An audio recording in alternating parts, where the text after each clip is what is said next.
Welcome to today's episode of Ancient Mysteries Revealed. Picture this. You're standing on a windswept Korean coastline 8,000 years ago, watching as primitive humans armed with nothing but stone-tipped harpoons and seal bladders take on creatures the size of modern buses. These aren't just any creatures. They're whales, the ocean's most formidable giants.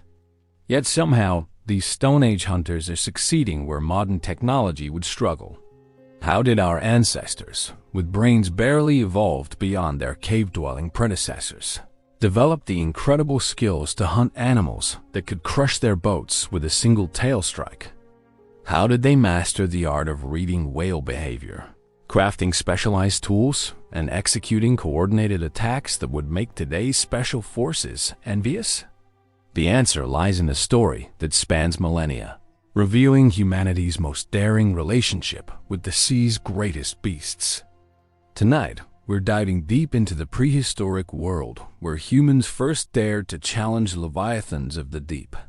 We'll uncover archaeological secrets hidden for thousands of years, explore ingenious hunting techniques that defy belief, and discover how these early whale hunters laid the foundation for one of history's most dangerous professions. This isn't just a story about hunting. It's about the moment humans stopped being passive scavengers and became active predators of the ocean's apex creatures. Chapter 1. First Encounters. The story begins not with heroic hunters charging into battle, but with something far more humble: death washing ashore. Along the rocky coastlines of Magdalenian Europe, 20,000 years ago, massive carcasses occasionally appeared like gifts from the sea gods themselves. These weren't just any dead animals. They were whales, some stretching longer than 3 modern cars placed end to end. Ice Age hunter-gatherers in the Bay of Biscay were already crafting tools from whale bones 20,000 years ago, turning the skeletal remains of stranded giants into projectile points and implements for survival. But these ancient people didn't hunt these massive creatures. They simply couldn't. Without seaworthy boats or sophisticated weapons, they were limited to scavenging what the ocean provided. The transformation from scavenger to hunter began slowly as coastal communities learned to read the sea's patterns. They discovered that certain seasons brought whales closer to shore, that specific weather conditions made strandings more likely, and that some whale species were far more manageable than others. The first active attempts at whale acquisition likely involved driving smaller species like pilot whales and belugas toward shallow waters using coordinated boat movements. Archaeological evidence from multiple continents reveals that this transition happened simultaneously but independently across the globe. The earliest depictions of whaling at the Neolithic Bangladesh site in Korea may date back to 6000 BCE, showing scenes of men in boats harpooning whales. Half a world away, similar developments were occurring among Arctic peoples and coastal communities in Norway and Scotland. What drove this dangerous evolution? The answer lies in the sheer abundance whales provided. A single large whale could feed an entire community for months, providing not just meat but blubber for fuel, bones for tools and shelter construction, and sinew for rope and clothing. For societies living on the edge of survival, the risk-reward calculation made sense, even when facing creatures that could easily destroy their primitive watercraft. The earliest hunters focused on species that offered the best chances of success with minimal risk. Right whales, slow-moving and docile, became primary targets because they approached coastlines to breed and had the convenient habit of floating when dead. Gray whales offered similar opportunities during their lengthy migrations a la madness. These early whale hunters weren't just feeding their families. They were laying the groundwork for humanity's most audacious maritime endeavor. Chapter 2. Masters of the Arctic Seas. In the frozen waters of the Arctic, where survival itself seemed impossible, the Inuit peoples developed the most sophisticated early whaling techniques the world had ever seen. Operating in one of Earth's most hostile environments, They transformed whale hunting from opportunistic scavenging into a refined art form that would influence whaling practices for thousands of years. The Inuit successfully hunted large whales from skin boats, employing toggle-head harpoons attached by hide ropes to inflated sealskin floats. This wasn't simply a matter of throwing spears at massive creatures. It was a complex system of engineering, tactics, and cultural knowledge that took generations to perfect. The foundation of Inuit whaling success lay in their revolutionary watercraft. The umiak, a large open boat constructed from whale ribs and sealskins, could carry entire hunting crews while remaining light enough to be pulled across ice when necessary. These vessels represented thousands of years of design evolution, with every curve and joint optimized for Arctic conditions. Unlike rigid boats that would shatter in ice-filled waters, umiaks flexed with the environment, absorbing impacts that would destroy conventional craft. But the real innovation came in their hunting methodology. The Inuit mastered the art of whaling around the 11th century, adhering straight, using a technique that consisted of spearing a whale with a spear connected to an inflated seal bladder. This approach solved the fundamental problem that had plagued earlier whale hunters: how to prevent a wounded whale from simply diving to depths where it could not be retrieved. The inflated seal bladders, called avatars in some Inuit dialects, served multiple purposes beyond simple buoyancy. They created drag that exhausted the whale more quickly, made the animal's location visible to other hunters, and most importantly, prevented the whale from reaching the safety of deep water. The bladder would float and exhaust the whale when diving, and when it surfaced, the Inuit hunters would spear it again, further exhausting the animal until they were able to kill it. Inuit whale hunting required extraordinary coordination between multiple hunting parties.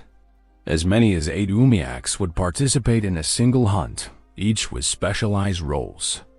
Lead boats would approach the whale and deliver the first harpoons, while secondary crews would position themselves to cut off escape routes. Communication between boats relied on an intricate system of paddle signals and calls that could be understood even over the chaos of a hunt. The weapons themselves represented marvels of Stone Age engineering. Togglehead harpoons featured detachable points designed to turn sideways once embedded in whale flesh, creating anchors that couldn't be pulled free. The harpoon line, braided from seal hide or whale sinew, needed to be strong enough to hold a struggling whale, yet flexible enough to prevent snapping under sudden tension.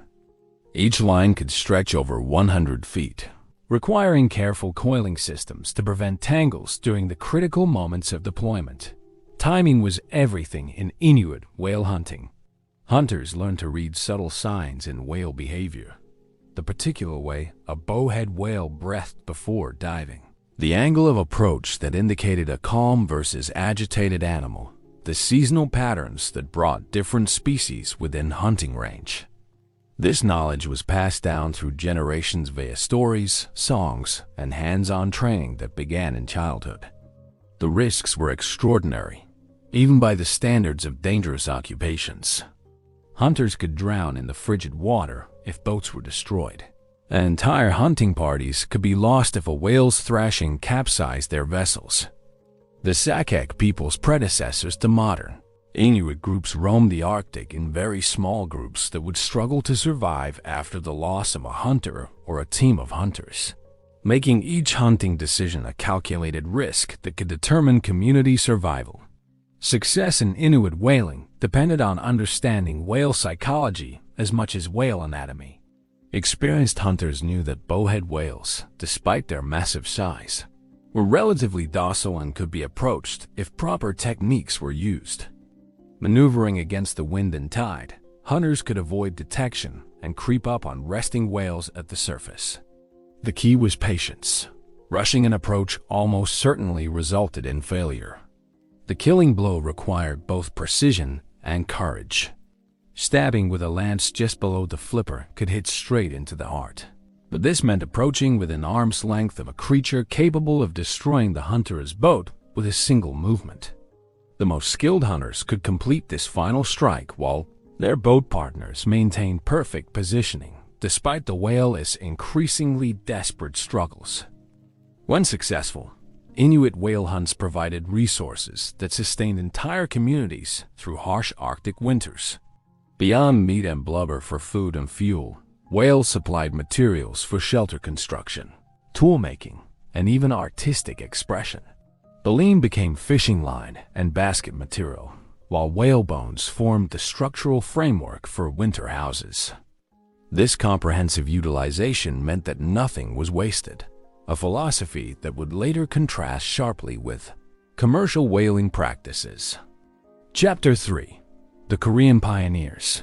On the rugged coastlines of the Korean Peninsula, 8,000 years ago, an extraordinary artistic record was being carved into stone that would provide modern archaeologists with their clearest window into prehistoric whaling.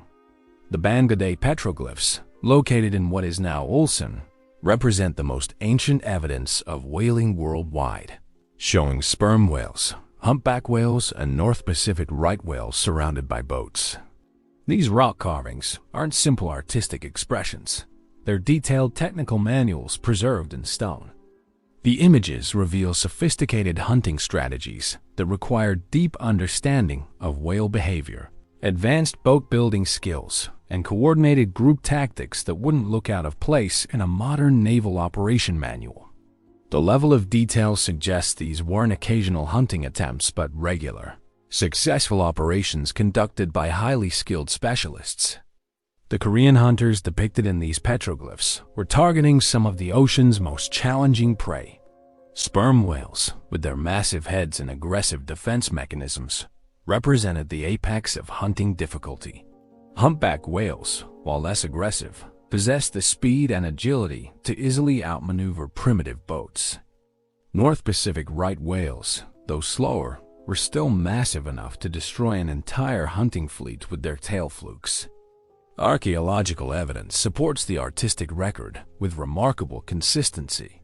Cetacean bones of the same period were also found in the area, reflecting the importance of whales in the diet of prehistoric coastal people.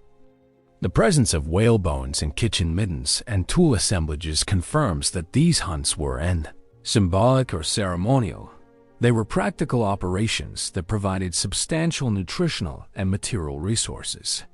The boats depicted in the Banjude carvings show sophisticated design features specifically adapted for whale hunting. Multiple vessels work in coordination, with some appearing to herd whales while others positioned for attacks. The images suggest these early Korean hunters had solved the fundamental challenge of maintaining contact with wounded whales through the use of harpoons attached to what appear to be flotation devices.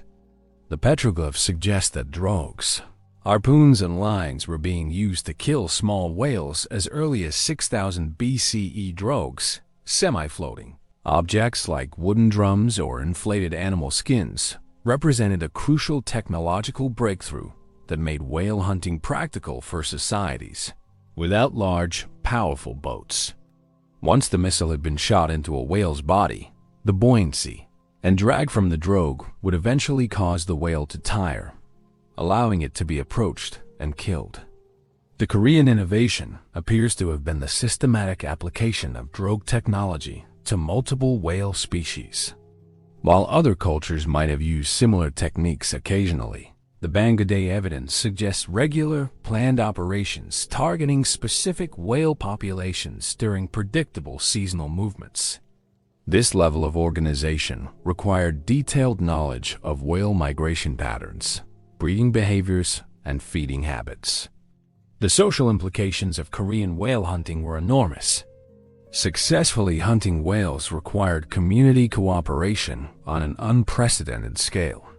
Boat construction demanded specialized craftsmen who understood both woodworking and hide preparation. Weapon manufacturing required experts in stone tool making and rope crafting. The hunts themselves needed experienced leaders who could coordinate multiple boats under dangerous conditions. Perhaps most importantly, Korean whale hunting required the development of knowledge preservation systems. Understanding whale behavior, seasonal patterns, and hunting techniques was too valuable to leave to chance.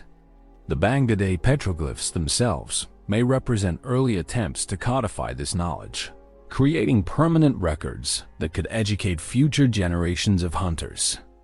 The location of these petroglyphs near the coastline wasn't accidental. Korean hunters needed to maintain constant observation of offshore waters to identify hunting opportunities. The petroglyphs were positioned where they could serve as both educational tools and spiritual preparation sites for hunters about to embark on dangerous expeditions.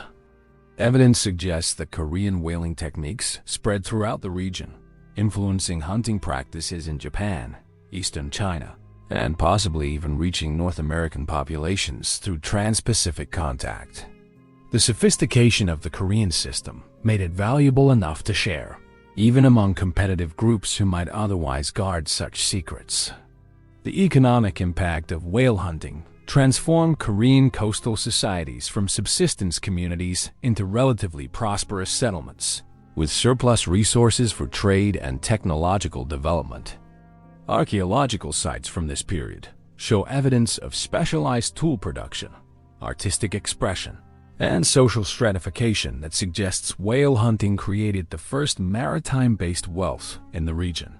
The success of Korean whale hunting ultimately depended on treating it as a process of Korean whale hunting as an real Korean, and that it depended on treating it as a mahir, professional occupation rather than a desperate survival strategy. Hunters underwent years of training, starting as children learning to read ocean conditions and whale behavior. Only the most skilled advanced to positions requiring direct contact with whales, while others specialized in boat handling, weapon preparation, or logistics support. Korean whale hunters also developed sophisticated processing techniques that maximize the value of each successful hunt. Beyond basic meat and blubber preservation, they learned to extract whale oil for lighting and heating, prepare baleen for tools and containers, and utilize bones for construction materials. This comprehensive approach ensured that the enormous risks of whale hunting produced proportional rewards. Chapter 4: Mediterranean Innovations. While northern peoples mastered Arctic whale hunting, the warmer waters of the Mediterranean were witnessing their own revolutionary developments in human-whale relationships. Whale bones recovered near the Strait of Gibraltar raised the possibility that whales were hunted in the Mediterranean Sea by ancient Rome, suggesting that sophisticated Mediterranean civilizations were adapting whale hunting techniques to their unique maritime environment. The Mediterranean presented challenges completely different from Arctic waters. Instead of ice-filled seas and predictable migration routes, Mediterranean whale hunters faced deeper waters, more diverse whale species, and the need to operate in an environment shared with extensive maritime commerce. The solutions they developed would influence European whaling practices for centuries to come. Archaeological evidence from 27 sites around the Black Sea, dating from the Mesolithic and Neolithic periods 6500–6000 BCE to the medieval period 641 to 1475 CE, documents the extent and nature of exploitation of Black Sea cetacean species. This evidence suggests Mediterranean whale hunting was practiced continuously for over 8,500 years, making it one of humanity's longest-running maritime hunting traditions. The Mediterranean approach to whale hunting differed fundamentally from Arctic methods. Instead of pursuing massive bowhead whales in open waters, Mediterranean hunters focused on smaller, more manageable species that frequented coastal areas. Pilot whales, which traveled in large pods and could be driven into shallow bays, became primary targets. This strategy reduced the risks associated with open ocean hunting while still providing substantial resources. The key innovation of Mediterranean whale hunting was the development of drive hunting techniques. Instead of approaching whales individually with harpoons, hunters learned to herd entire pods toward shore using coordinated boat movements and noise-making techniques. One of the oldest methods known for capturing whales was to place several small boats beside a whale and hope to scare it and drive it to shore, where it would land on the beach and could be killed. Mediterranean drive hunting required unprecedented levels of coordination between multiple communities. When scouts spotted a whale pod approaching the coast, signals would alert hunters stationed at various points along the shoreline. Boats would launch simultaneously from multiple locations, creating a net of vessels that gradually compressed around the whales, guiding them toward predetermined killing grounds in shallow bays or beaches. The social organization required for Mediterranean whale hunting was remarkable. Unlike Arctic hunting, which relied on small, highly skilled teams, Mediterranean operations could involve hundreds of participants from multiple villages. This meant developing systems for sharing both risks and rewards across extended social networks. Communities that contributed boats, hunters, or equipment received proportional shares of the whale products, creating some of the earliest examples of inter-community economic cooperation. The tools and techniques of Mediterranean whale hunting reflected the region's advanced metalworking capabilities. While Arctic hunters relied on stone and bone implements, Mediterranean societies had access to bronze and later iron weapons that could penetrate whale hide more effectively. Spear points could be designed with barbs and tangs that made them more likely to remain embedded in struggling prey. Mediterranean hunters also developed sophisticated understanding of whale behavior specific to their environment. They learned that certain weather conditions made whales more likely to approach coastlines, that tidal patterns affected whale movement through straits and channels, and that seasonal variations in fish populations influenced where whales could be found. This knowledge was preserved in detailed oral traditions that were passed down through generations of hunting families. The economic impact of Mediterranean whale hunting extended far beyond local communities. Whale products became valuable trade goods that were exchanged throughout the ancient world. Whale oil provided high-quality lighting that was prized in urban centers, while whale meat became a luxury food item in markets from Rome to Constantinople. This commercialization transformed whale hunting from subsistence activity into an early form of industrial enterprise. Archaeological evidence reveals that Mediterranean whale hunting influenced technological development in other areas. The need for stronger, more maneuverable boats led to innovations in shipbuilding that were later applied to merchant vessels and warships. Rope-making techniques developed for whale hunting found applications in construction and siege warfare. Navigation methods created for tracking whale movements became foundations for early maritime exploration. The religious and cultural significance of Mediterranean whale hunting was equally important. Whales appeared prominently in ancient mythology and religious practices, often representing divine power or otherworldly forces. Successful whale hunts were celebrated with elaborate festivals that reinforced community bonds and transmitted hunting knowledge to younger generations. Mediterranean whale hunting also contributed to early scientific understanding of marine life. The regular capture and examination of whales provided ancient scholars with detailed knowledge of whale anatomy, behavior, and life cycles. This information formed the basis for early zoological studies and influenced philosophical discussions about the nature of sea creatures and their relationship to human society. The decline of Mediterranean whale hunting came gradually, as whale populations became depleted and alternative economic opportunities emerged. However, the techniques and social organizations developed by Mediterranean whale hunters influenced later European whaling efforts, particularly the Basque whaling industry that would dominate commercial whaling for centuries. Chapter 5: The Basque Revolution. In the mist-shrouded bays of northern Spain and southern France, a maritime revolution was taking shape that would transform whale hunting from a local subsistence activity into the foundation of a global industry. The Basque people, inhabiting the rugged coastlines of the Bay of Biscay, developed whaling techniques so advanced and effective that they would dominate the profession for 5 centuries. The forerunners of commercial whaling were the Basques, who caught northern right whales as they gathered to breed in the Bay of Biscay. Docile, slow-moving, and sleeping on the surface, the whales were chased by rowboat, struck by harpoon, played like fish, and then lanced. This description barely captures the sophistication of what the Basques accomplished. They created the world's first industrial-scale whaling operation. The Basque advantage began with geography and timing. One of the first areas to become specialized at whaling was the Basque country, who started sending out boats in the 11th century. The Bay of Biscay served as a natural breeding ground for right whales, concentrating large numbers of these valuable animals in relatively predictable locations. Unlike Arctic hunters who had to venture into dangerous ice-filled waters, Basque whalers could operate from established coastal bases with reliable supply lines. The Basque innovation went far beyond simply improving existing hunting techniques. They revolutionized every aspect of whale hunting, from boat design and crew organization to processing methods and market distribution.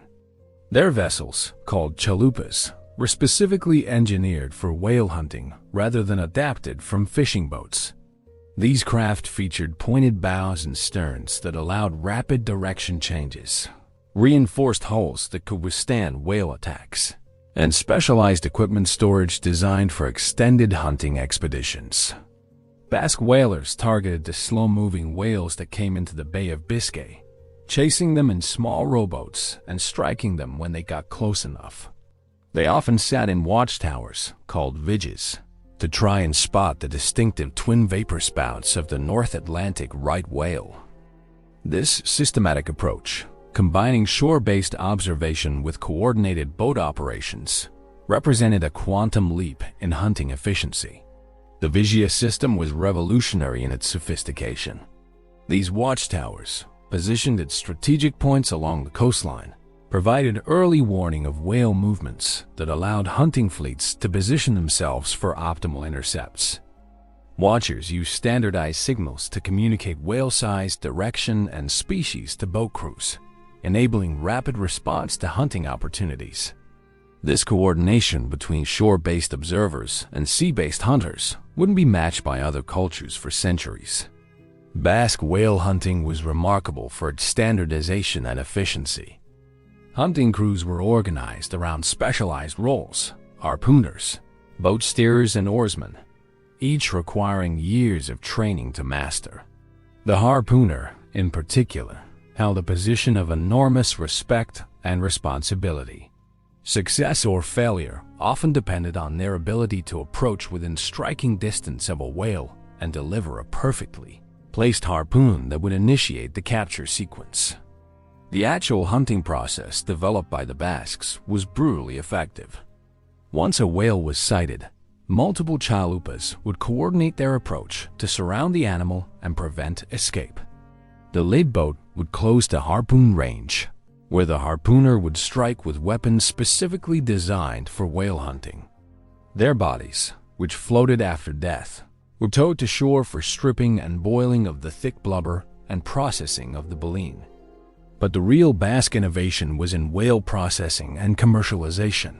They developed comprehensive systems for utilizing every part of a whale carcass, maximizing the economic value of each successful hunt. Blubber was rendered into high-quality oil using carefully controlled heating processes that prevented burning and maintained purity. Baleen was processed into flexible materials for a variety of industrial and personal uses. Even whale meat was preserved and distributed through established trade networks. The Basque whaling industry created some of Europe's first truly international businesses. Over time, they moved into the English Channel, out into the North Sea, and began whaling around Iceland, Greenland, and Newfoundland. This expansion required unprecedented logistical capabilities, the ability to supply and maintain hunting fleets thousands of miles from home ports, establish temporary bases in hostile environments, and coordinate operations across vast oceanic distances. Basque whaling expeditions to North America were particularly remarkable achievements. Beginning in the 16th century, Basque whalers established temporary stations along the Labrador coast, where they processed whales during the summer hunting season. These operations required transporting not just hunting crews, but also the equipment, supplies, and technical expertise needed for whale processing in remote locations. The scale of these expeditions, involving dozens of ships and hundreds of men, represented some of the most ambitious maritime undertakings of their era. The economic impact of Basque whaling extended throughout European society. Whale oil became the premium lighting fuel for European cities, while baleen provided essential materials for fashion and industry. The wealth generated by whaling financed other maritime activities, including exploration and trade development. Basque whaling profits helped fund some of the earliest transatlantic exploration and colonization efforts. The knowledge and expertise developed by Basque whalers became the foundation for later European and American whaling industries. English, Dutch, and German whaling companies relied on Basque expertise in their first expeditions, hiring Basque harpooners and boat crews to provide essential skills. This transfer of knowledge spread Basque innovations throughout the North Atlantic whaling industry. Chapter 6. Weapons of the Deep. The evolution of whaling weapons represents one of humanity's most ingenious responses to an impossible challenge: how to kill creatures that outweigh you by tons using tools you can lift with your hands. The development of specialized whaling weapons transformed desperate encounters into calculated hunts, making the difference between success and catastrophe in the planet's most dangerous profession. The harpoon, a long spear-like instrument, has been the most common method of killing whales for thousands of years. But this simple description obscures the remarkable sophistication that developed around this basic concept. The harpoon wasn't just a spear with a sharp point. It was a complex system engineered for the specific challenges of whale hunting. The earliest harpoons were simple affairs, essentially modified hunting spears with stone or bone points. However, prehistoric hunters quickly discovered that conventional weapons were inadequate for whale hunting. A spear that could kill a deer or seal would simply bounce off whale hide, or worse, penetrate just enough to wound the animal without providing any means of retention. The breakthrough came with the development of detachable heads that could separate from the harpoon shaft while remaining connected by rope. The earliest known harpoons, found in the Katanga region in Zaire, were made and used 90,000 years ago, most likely to spear catfishes. While these ancient weapons weren't designed for whale hunting, they established the basic principles that would later be adapted for marine mammal hunting. The key insight was that the weapon needed to maintain connection to the prey after impact, rather than simply inflicting a wound and falling away. Togglehead harpoons represented the apex of ancient weapon design. These ingenious devices featured heads that would turn sideways once embedded in whale flesh, creating mechanical anchors that couldn't be pulled free. The engineering required to create toggle heads that would penetrate hide, rotate properly, and maintain connection under enormous stress demanded sophisticated understanding of material science and mechanical principles. Another early method used a drogue, a semi-floating object, such as a wooden drum or an inflated sealskin tied to an arrow or a harpoon. The drogue system transformed harpoons from simple weapons into complex hunting systems. Once the missile had been shot into a whale's body, the buoyancy and drag from the drogue would eventually cause the whale to tire, allowing it to be approached and killed. The drogue concept was brilliant in its simplicity. By attaching buoyant objects to harpoons, hunters solved multiple problems simultaneously. The drogue prevented wounded whales from diving to depths where they couldn't be retrieved, created drag that exhausted the animal more quickly, and provided visible markers that allowed hunting crews to track whale movements over long distances.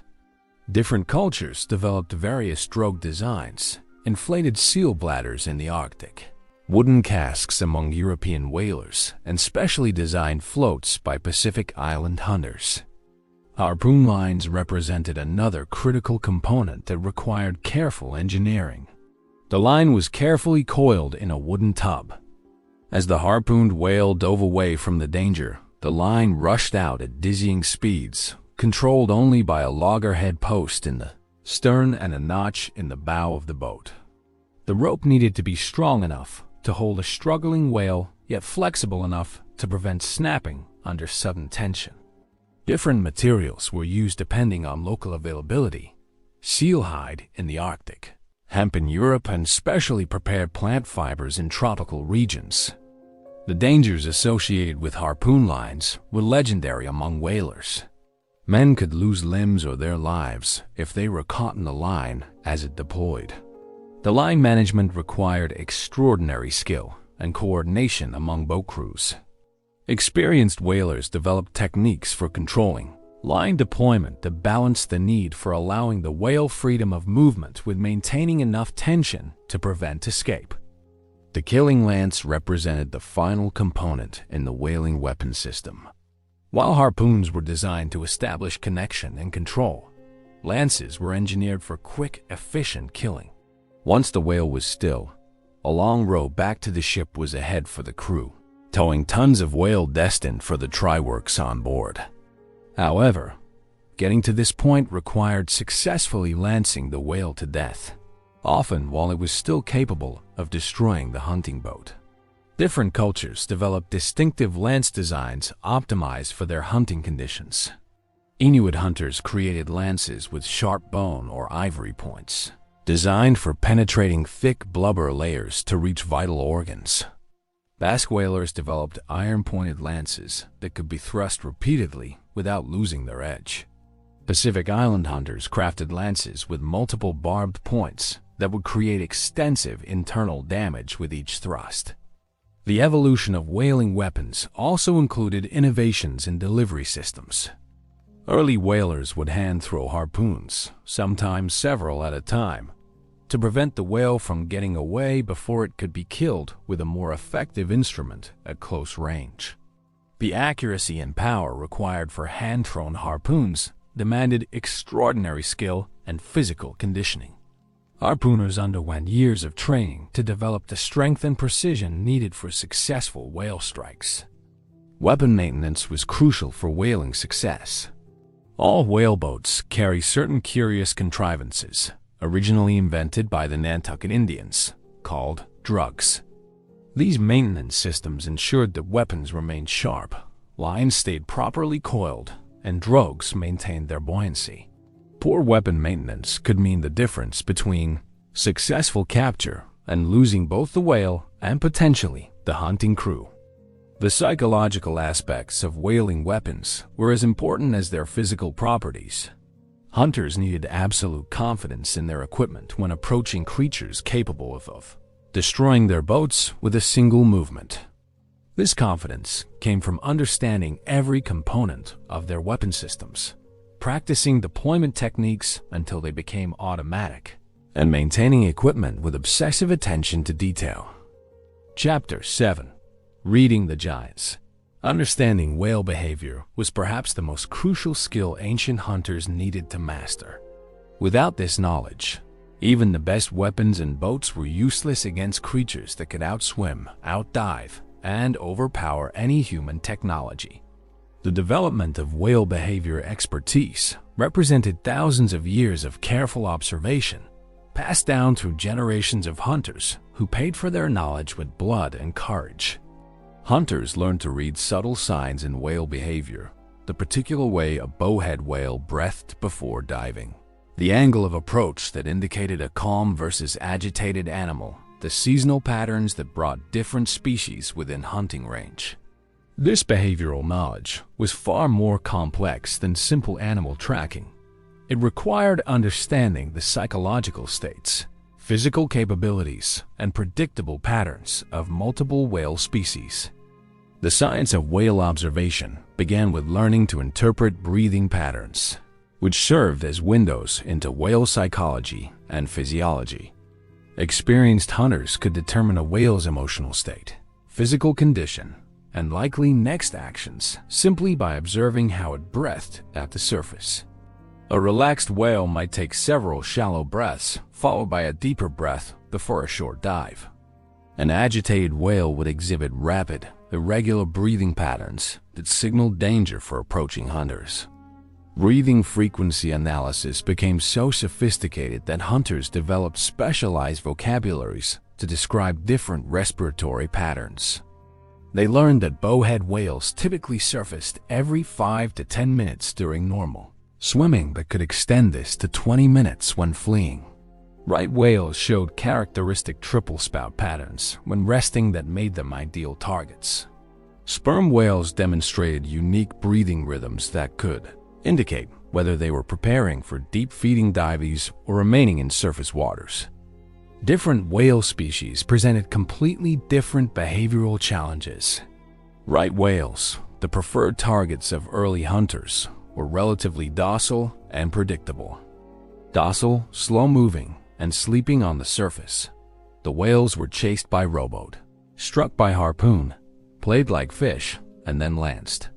However, this apparent docility could change instantly if the whales felt threatened, transforming calm giants into dangerous opponents capable of destroying hunting fleets.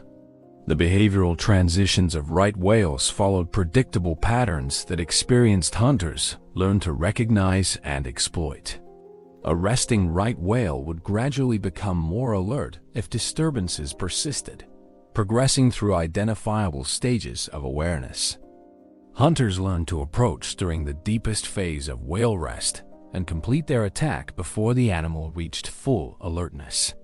This timing window might last only minutes, requiring perfect coordination between multiple boat crews. Sperm whales presented entirely different challenges. These massive predators possessed aggressive defensive capabilities and sophisticated social behaviors that could turn whale hunts into life-or-death battles.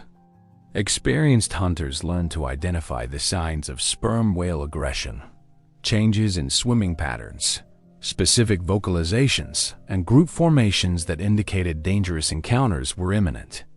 The ability to read these signs often meant the difference between successful hunts and catastrophic losses. Sperm whale social dynamics were particularly complex and dangerous for hunters. These animals formed tight family groups with sophisticated communication systems and coordinated defense mechanisms. When one sperm whale was attacked, others in the group might come to its aid, surrounding hunting boats and using their massive heads as battering rams. Hunters learned to identify group leadership patterns and target isolated individuals rather than risk confronting entire pods. The acoustic signatures of different whale species became crucial identification tools for ancient hunters.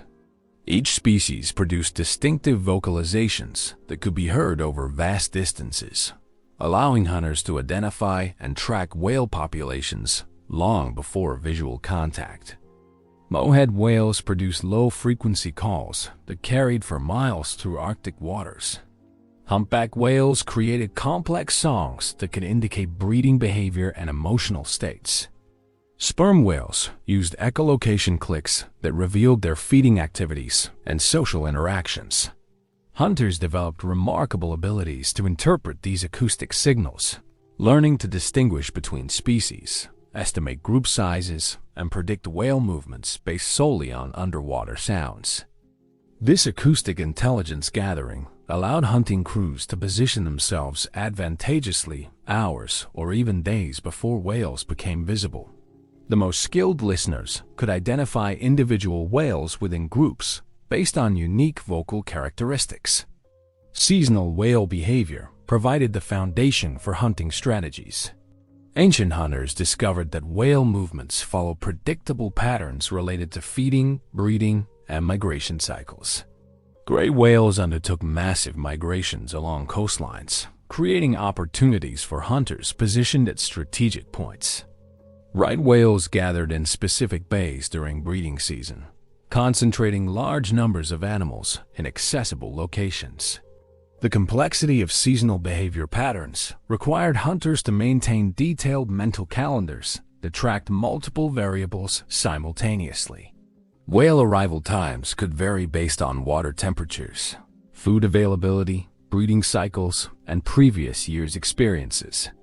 Successful hunters learned to recognize the subtle environmental cues that preceded whale appearances, changes in water color indicating plankton blooms, seabird behavior modifications, and temperature variations that signaled optimal whale habitat conditions. Migration behavior analysis became particularly sophisticated among coastal hunting communities. Hunters learned that whale migration routes weren't simple straight lines, but complex pathways influenced by ocean currents, water depths, food sources, and historical travel patterns. Gray whales might follow slightly different routes depending on weather conditions and food availability. Humpback whales showed individual variations in migration timing that experienced hunters could predict based on previous year's observations.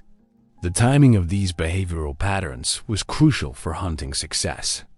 Hunters needed to understand not just where whales would appear, but when they would be most vulnerable. Breeding whales were often distracted and less responsive to threats, while feeding whales might be concentrated in areas where hunting boats could approach undetected. Migration timing could vary by weeks, depending on weather conditions, food availability, and population pressures. Breeding behavior created unique opportunities and challenges for whale hunters. Mating whales were often so focused on reproductive activities that they became less aware of approaching threats. However, breeding areas were also where whales displayed their most aggressive behaviors, with males competing violently for mates and females fiercely protecting their young. Hunters learned to identify breeding behaviors from safe distances and time their approaches to exploit moments of whale distraction. Whale communication represented another layer of behavioral complexity that ancient hunters learned to interpret. Whales use sophisticated vocal systems for coordination, navigation, and social interaction. Experienced hunters could distinguish between the calls of different species, identify distress signals that indicated wounded animals, and recognize communication patterns that suggested large groups were nearby. The social behaviors of different whale species required completely different hunting approaches. Solitary species like some sperm whales could be approached individually, while highly social species like pilot whales traveled in large pods that could be driven toward shore using coordinated herding techniques. Understanding these social patterns allowed hunters to predict whale responses to different hunting strategies. Pod dynamics analysis became essential for hunters targeting social whale species. Different whale species organized their groups according to distinct patterns, some based on family relationships, others on age groups, and still others on feeding specializations. Hunters learned to identify pod leadership structures, communication hierarchies, and defensive formations that could affect hunting success. Attacking the wrong individual within a pod could trigger coordinated counterattacks that endangered entire hunting fleets. Weather and oceanographic conditions profoundly influenced whale behavior in ways that skilled hunters learned to anticipate. Rough seas might drive whales closer to protected coastlines, while calm conditions could disperse them across vast areas where hunting was impractical. Tidal patterns affected whale movement through straits and channels, creating predictable opportunities for interception. Environmental behavior prediction required understanding complex interactions between whale physiology and oceanic conditions. Barometric pressure changes could affect whale diving patterns hours before storms arrived. Temperature variations influenced whale feeding behaviors and migration timing. Current shifts could concentrate or disperse whale food sources, dramatically affecting whale distribution patterns. The most successful hunters integrated all these environmental factors. into comprehensive behavioral prediction systems. Reading whale emotional states required almost supernatural skill levels. Maneuvering against the wind and tide, hunters could avoid detection and creep up on resting whales at the surface. The key was patience. Rushing an approach almost certainly resulted in failure. Hunters learned to recognize the subtle signs that indicated whether a whale was alert, relaxed, feeding, or preparing to dive. Stress recognition became a crucial survival skill for whale hunters. Stressed whales exhibited unpredictable behaviors that could endanger hunting crews. Signs of whale stress included rapid direction changes, aggressive tail slapping, unusual diving patterns, and vocalizations that differed from normal communication. Hunters who could identify early stress indicators could abort dangerous approaches before situations became life-threatening. The physical signs of whale health and condition provided crucial intelligence for hunting decisions. Healthy adult whales presented maximum danger, but also maximum reward. Sick or injured whales might be easier to approach, but could behave unpredictably. Young whales were often protected by aggressive mothers who would attack any perceived threats. Understanding these dynamics helped hunters select the most appropriate targets for their capabilities. Disease and injury recognition required detailed knowledge of whale anatomy and normal behavior patterns. Sick whales might swim erratically, surface more frequently than normal, or exhibit unusual color patterns indicating health problems. Injured whales could be identified by asymmetrical swimming patterns, unusual surface behavior, or visible wounds. While such animals might seem like easier targets, their unpredictable behavior often made them more dangerous to approach. Whale feeding behavior created both opportunities and dangers for hunters. Feeding whales were often concentrated in specific areas and might be less aware of approaching boats.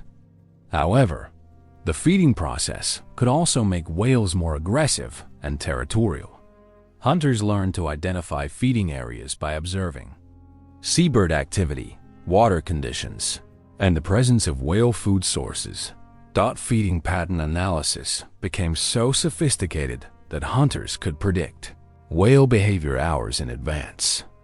Different feeding strategies, surface skimming, deep diving, or filter feeding, produced characteristic behavior patterns that experienced hunters could recognize from great distances. Feeding whales often followed predictable routes between food concentrations, creating interception opportunities for properly positioned hunting crews. The development of whale behavior expertise required systematic knowledge preservation and transmission. This knowledge was too valuable and complex to leave to individual memory. Successful hunting cultures developed elaborate systems for teaching whale behavior to new generations of hunters. Stories, songs, and artistic representations encoded crucial behavioral information in memorable formats. Knowledge transmission systems varied widely between cultures, but shared common elements of repetition, practical application, and gradual complexity increase.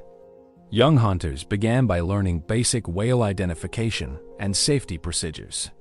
They progressed through increasingly complex behavioral analysis until they could predict whale actions with sufficient accuracy to participate in actual hunts. Master hunters served as living libraries of behavioral knowledge, and their deaths represented catastrophic losses of accumulated expertise.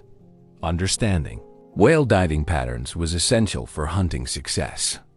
Different species had characteristic diving behaviors that determined when and where they would surface. Experienced hunters could predict surfacing locations based on initial dive angles, previous behavior patterns, and environmental conditions. This predictive capability allowed hunting crews to position themselves for optimal interception opportunities. Dive pattern mathematics became remarkably sophisticated among experienced whale hunters. They learned to calculate diving angles, estimate underwater travel distances, and predict surfacing locations with accuracy that approached modern scientific methods. This mathematical understanding was embedded in practical rules of thumb and traditional knowledge systems that could be applied quickly during actual hunting operations. The psychological aspects of whale behavior were perhaps the most challenging to master. Whales are highly intelligent creatures, capable of learning from experience and modifying their behavior in response to hunting pressure. Hunters who relied on outdated behavioral assumptions often found their prey had adapted new avoidance strategies. The most successful hunters were those who continuously updated their understanding based on new observations and changing whale behaviors. Adaptive behavior recognition required hunters to understand that whale populations could learn collectively from hunting experiences. Whales that survived hunting attempts might modify their behavior patterns and teach these survival strategies to other members of their species. This meant that hunting techniques that worked effectively for years might suddenly become obsolete. As whale populations adapted, the most successful hunting cultures were those that could evolve their techniques as rapidly as whale behaviors changed. Chapter 8. The evolution of strategy as whale hunting evolved from opportunistic scavenging to systematic predation. The strategies employed by human hunters became increasingly sophisticated. The development of coordinated hunting tactics represents one of humanity's earliest examples of complex military-style operations, requiring levels of planning, communication, and execution that wouldn't be matched in land-based warfare for centuries. The earliest hunting strategies were remarkably simple but dangerous. One of the oldest methods known for capturing whales was to place several small boats beside a whale and hope to scare it and drive it to shore, where it would land on the beach and could be killed. This approach required more courage than skill, relying on the hope that whales would react predictably to human presence. The breakthrough came with the development of coordinated boat operations that treated whale hunting as a group activity, requiring specific roles and responsibilities. Instead of individual boats making independent attempts, successful hunting cultures learned to organize multiple vessels into hunting fleets with predetermined attack patterns, communication systems, and contingency plans for various scenarios. Drive hunting represented one of the most sophisticated early strategies. Communities learned to identify whale pods that could be herded toward shore using coordinated boat movements and noise-making techniques. This strategy required unprecedented levels of coordination between multiple communities as successful. Drives often involved hundreds of participants from several villages working together toward a common goal. The dolphin drive hunting method, still used today for smaller cetaceans, demonstrates the principles that ancient hunters applied to larger whales. Multiple boats would herd pods of whales into shallow waters where the prey became easy victims to spears and harpoons. The key was creating a net of boats that gradually compressed around the whales, guiding them toward predetermined killing rounds while preventing escape. But the real evolution came with the development of open ocean hunting strategies that allowed hunters to pursue whales far from shore. This required solving multiple challenges simultaneously: navigation in open water, coordination between boats beyond visual range, and the ability to process whale carcasses without access to shore-based facilities. The strategic framework for open ocean hunting resembled modern naval operations more than traditional hunting. Successful expeditions required advanced planning that took into account seasonal whale movements, weather patterns, supply requirements, and crew capabilities. This planning phase could take weeks or months, with experienced hunters studying past hunting records, consulting with other hunting crews, and analyzing environmental factors that might affect whale behavior. Scouting operations became a crucial component of advanced hunting strategies. Experienced scouts would venture out days or weeks ahead of main hunting fleets to locate whale populations, assess their behavior patterns, and identify optimal hunting locations. These scouts developed remarkable skills in reading ocean conditions, interpreting whale behavior, and predicting movement patterns that allowed main hunting forces to position themselves for maximum success. Intelligence, gathering and information sharing between hunting groups evolved into sophisticated networks that spanned entire oceanic regions. Hunters developed standardized systems for reporting whale sightings, describing hunting conditions, and sharing information about successful techniques. This collaborative approach meant that innovations and discoveries made by one hunting group could rapidly spread throughout entire networks of connected communities. The development of tactical formations for whale hunting created some of history's earliest examples of coordinated maritime operations. Different formations were optimized for different hunting scenarios. Loose formations for initial approach and scouting, tight formations for coordinated attacks, and specialized formations for herding operations. These tactical arrangements required extensive practice and training to execute effectively under dangerous conditions. Ambush strategies represented another level of strategic sophistication that emerged as hunters gained experience with whale behavior. Rather than pursuing whales across open ocean, experienced hunters learned to position themselves at locations where whales were likely to appear, feeding areas, migration routes, or breeding grounds. This approach required detailed knowledge of whale ecology and the patience to wait for optimal opportunities. The Basque contribution to strategic evolution was enormous. They developed systematic approaches that combined shore-based observation with coordinated boat operations. The Vigia system provided early warning of whale movements, allowing hunting fleets to position themselves for optimal intercepts. This coordination between shore-based observers and sea-based hunters represented a quantum leap in hunting efficiency. Basque innovations in strategic planning included the development of modular hunting systems that could be adapted to different conditions and whale species. Their hunting fleets were organized into flexible units that could be reconfigured based on specific hunting requirements. This modular approach allowed them to respond quickly to changing conditions while maintaining operational effectiveness. Weather strategy became a crucial component of advanced whale hunting. Experienced hunters learned to use weather conditions to their advantage, timing operations to take advantage of favorable winds, using storms to drive whales toward hunting areas, and positioning fleets to avoid dangerous weather conditions. This meteorological expertise required years of experience and sophisticated understanding of atmospheric and oceanic systems. Basque hunting strategies also incorporated risk management principles that minimized dangers while maximizing success rates. They learned to identify weather conditions that favored hunting, seasonal patterns that concentrated whales in accessible areas, and whale behaviors that indicated vulnerability.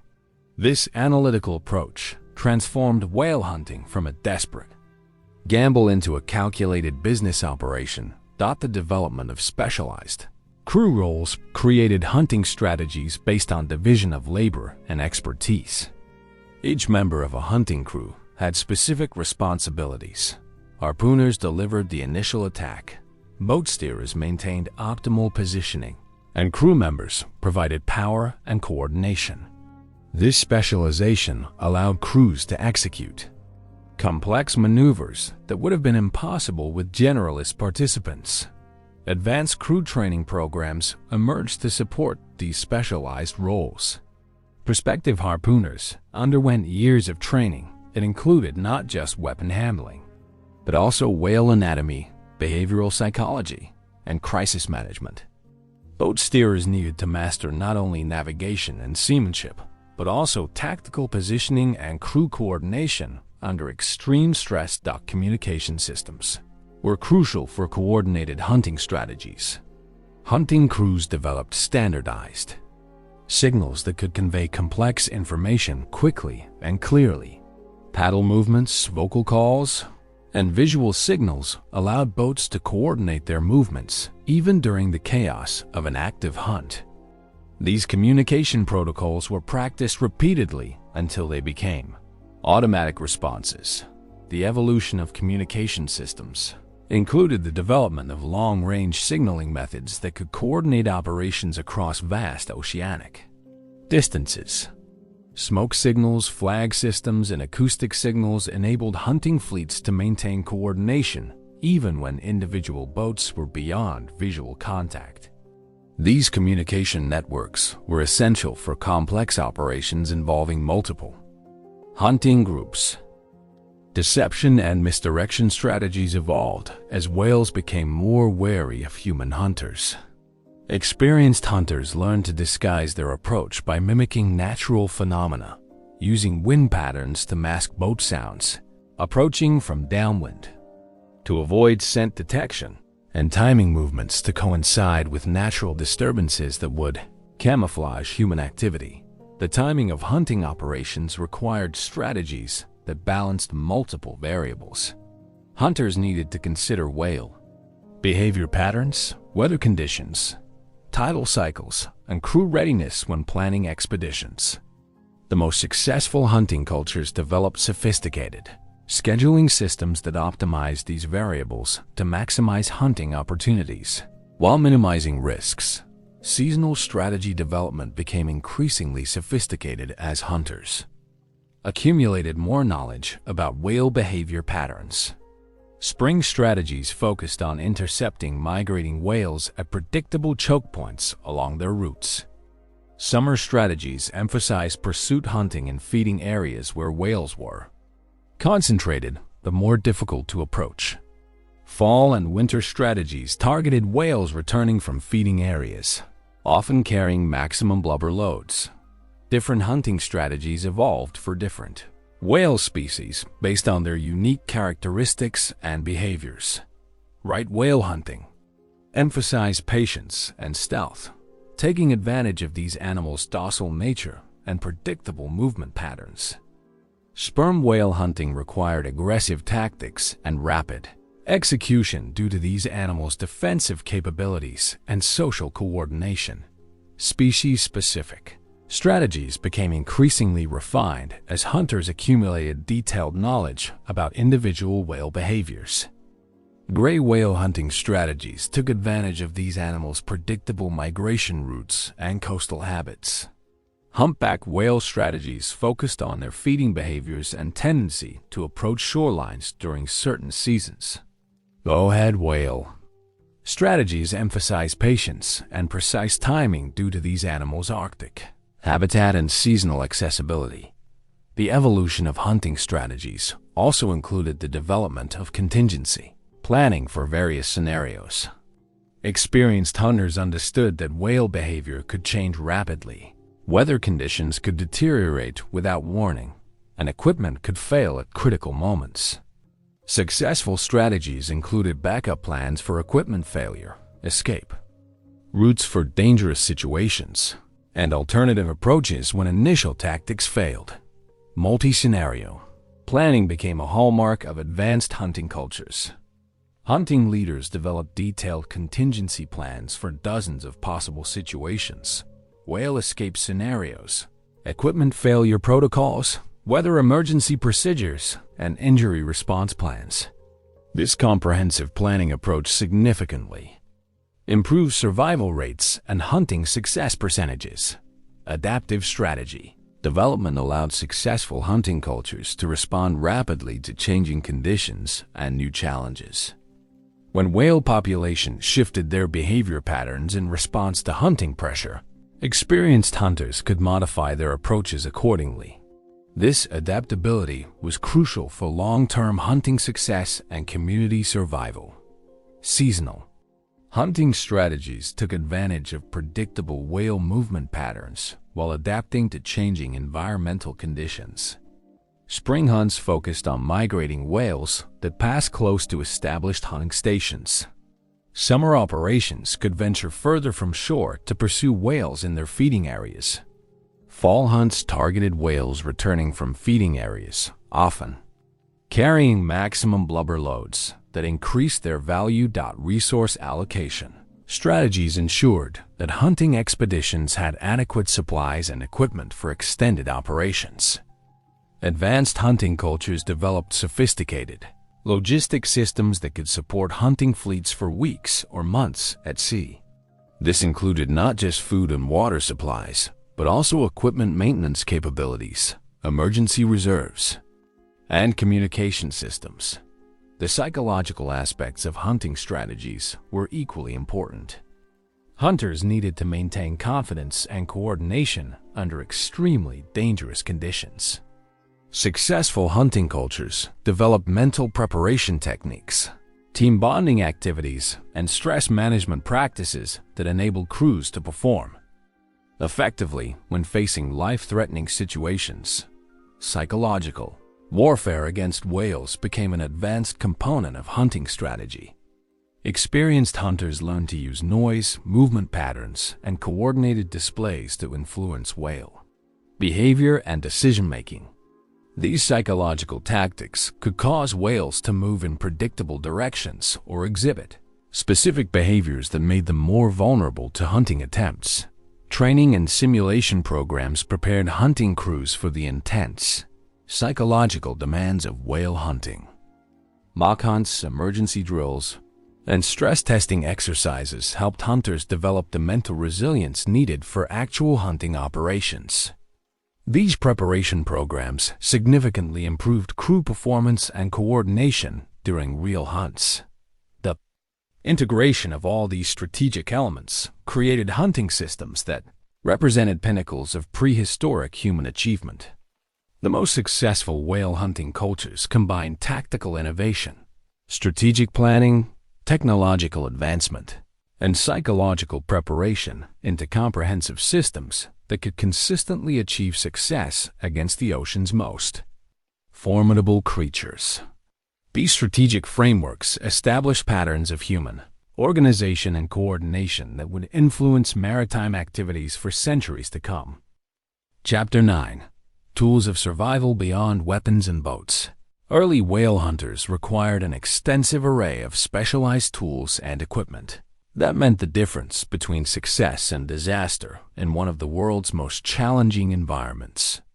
These tools represented thousands of years of innovation, adaptation, and refinement by cultures that depended on whale hunting for survival. The foundation of any whaling expedition was navigation equipment that could guide hunters to whale populations and safely return them to shore. Ancient hunters developed sophisticated understanding of ocean currents, weather patterns, and celestial navigation that enabled them to operate far from familiar coastlines. Navigation tools included simple compasses made from magnetized iron, star charts scratched into whalebone, and detailed mental maps of underwater topography. Rope and line management tools were crucial for handling the enormous forces generated by struggling whales. Each whaling boat carried specialized equipment for coiling, storing, and deploying the hundreds of feet of line attached to harpoons. Wooden tubs with carefully designed interiors prevented tangles during rapid deployment, while loggerhead posts and cleats provided control points for managing line tension. Processing tools transformed successful whale captures into usable products. Flensing knives, specifically designed for cutting through thick whale hide and blubber, required special steel alloys that could maintain sharp edges while working in marine environments.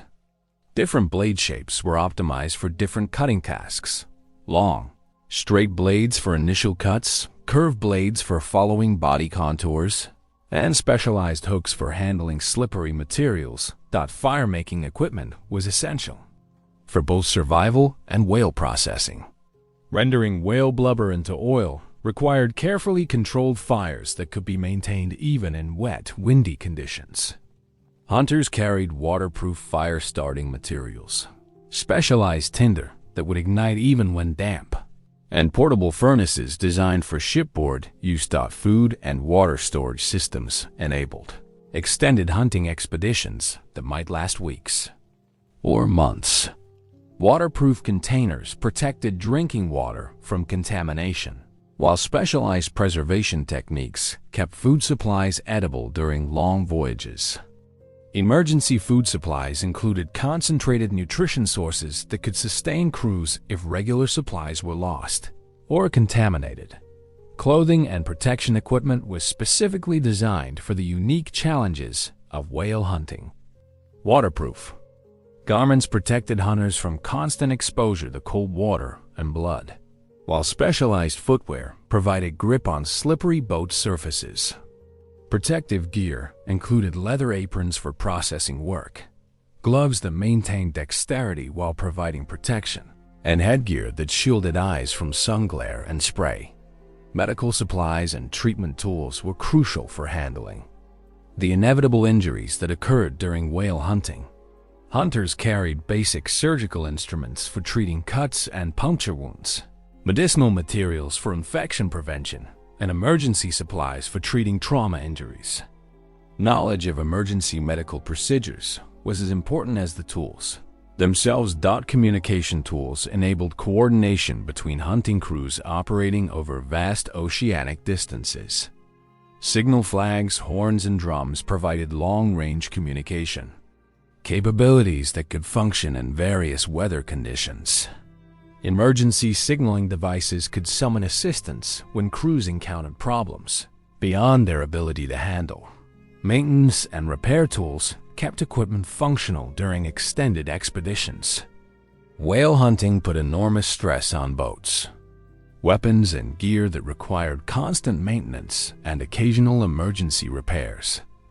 Hunters carried spare materials, specialized tools for equipment repair, and the knowledge needed to improvise solutions when standard repair materials weren't available. Measurement and assessment tools helped hunters evaluate whale populations, estimate animal sizes, and calculate the resources needed for successful hunts. Simple measuring devices could estimate whale length from safe distances, while specialized scales helped determine the value of whale products during processing operations.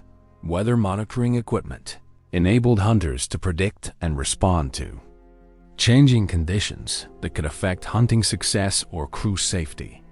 Primitive barometers, wind direction indicators, and cloud pattern guides helped experienced hunters anticipate weather changes hours or days in advance.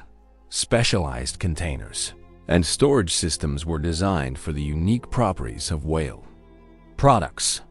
Blubber required containers that could handle oils without contamination, while baleen needed storage systems that prevented damage during transport. Different whale products had different storage requirements that demanded specialized container designs. The psychological tools of whale hunting were as important as physical equipment. Experienced hunters carried items that provided comfort, confidence, and connection to their cultural traditions. These might include ceremonial objects for pre-hunt rituals, personal talismans believed to provide protection, and recreational items for maintaining morale during long expeditions. Tool manufacturing required specialized knowledge and skills that were passed down through generations of craftsmen. Creating effective whaling tools demanded understanding of material science, engineering principles, and the specific requirements of whale hunting operations. Master toolmakers were valued members of whaling communities whose expertise could determine expedition success. The evolution of whaling tools reflected the continuous innovation required to remain competitive in an extremely challenging profession. New materials, techniques, and designs were constantly being tested and refined based on practical experience.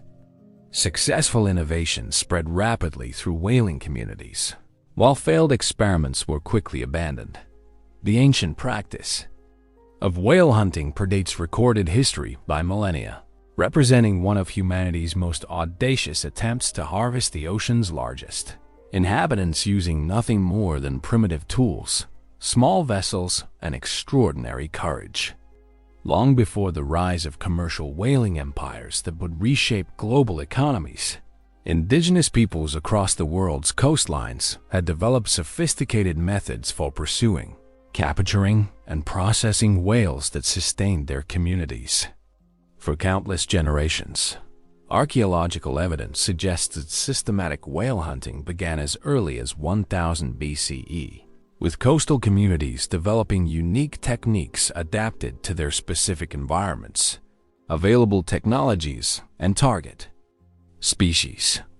These early hunters faced challenges that would seem insurmountable by modern standards, pursuing creatures weighing dozens of tons while navigating treacherous waters in vessels often measuring less than 30 feet in length, armed with weapons crafted from stone, bone, and wood. The fundamental motivation for early whale hunting extended far beyond simple sustenance. In Arctic and subarctic regions, where alternative protein sources remained scarce for much of the year, a single successful whale hunt could provide an entire community with meat, oil, and raw materials sufficient to survive harsh winter months. The Inuit peoples of Alaska, northern Canada, and Greenland developed perhaps the most refined subsistence whaling traditions, creating hunting systems that required precise timing, extensive community cooperation, and intimate knowledge of whale behavior patterns. These northern hunters perfected the use of toggling harpoons, ingenious weapons whose barbed heads would detach from their shafts once embedded in whale flesh, remaining connected to the hunter's boat through strong sinew or leather lines. The technology behind these harpoons represents sophisticated engineering principles. Applied using available materials, the toggle mechanism ensured that once struck, whales could not easily escape, while the flexible attachment prevented the weapon from being torn free by the creature's massive strength. The construction of hunting vessels represents another remarkable achievement in early whale hunting technology. Inuit large open boats traditionally rowed by crews of 7 to 8 people, were constructed using whalebone frames covered with walrus or seal skins. These vessels combined remarkable seaworthiness with sufficient size to transport hunting crews, weapons, and processing equipment while remaining light enough to be launched quickly when whales were sighted. The design principles behind these boats' flexibility to absorb wave action, waterproof construction, and optimal crew positioning influenced boat-building techniques throughout polar regions. Hunting strategies varied dramatically based on target species, local conditions, and available resources. In the Pacific Northwest, indigenous peoples developed techniques specifically adapted for hunting gray whales during their annual migrations. Hunting crews would position themselves along known migration routes, using knowledge passed down through generations about timing, weather conditions, and whale behavior. The ability to predict when and where whales would appear required detailed understanding of ocean currents, seasonal patterns, and the relationships between whales and their food sources. The Maka people of present-day Washington state created some of the most elaborate hunting ceremonies and preparation rituals associated with whale hunting. Hunters underwent months of physical and spiritual preparation, including fasting, bathing in cold water, and participating in sacred ceremonies, designed to ensure successful encounters with whales. These preparations acknowledged the dangerous nature of the hunt while seeking spiritual assistance in what was considered a sacred interaction between humans and one of the ocean's most powerful creatures. Shore-based hunting techniques represented another approach to early whale hunting, taking advantage of natural geography and whale behavior to increase success rates. Communities located along coastlines where whales regularly approach shallow waters developed methods for driving these creatures onto beaches where they could be more easily killed and processed. This technique required coordinated efforts from multiple boat crews working together to position themselves between whales and deep water, gradually herding the animals toward shore. The drive hunting method, still practiced in some locations today, involved using sound and visual disturbances to direct whale movements. Hunters would drum on the sides of their vessels, splash paddles in the water, or use other noise-making techniques to frighten whales and encourage them to move in desired directions. Success required precise timing and positioning boats had to maintain proper formation while responding to unpredictable whale behavior and changing water conditions. Processing techniques developed for early whale hunting revealed remarkable efficiency and conservation principles. Indigenous hunters developed methods for utilizing virtually every part of captured whales, creating tools, shelter materials, food, and trade goods from bones, skin, meat, blubber, and organs.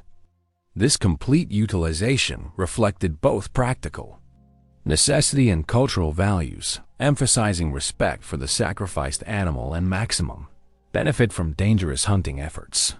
Blubber processing techniques varied among different cultures, but shared common principles of rendering oil for lighting, heating, and food preservation while preserving meat through drying, smoking, or fermentation.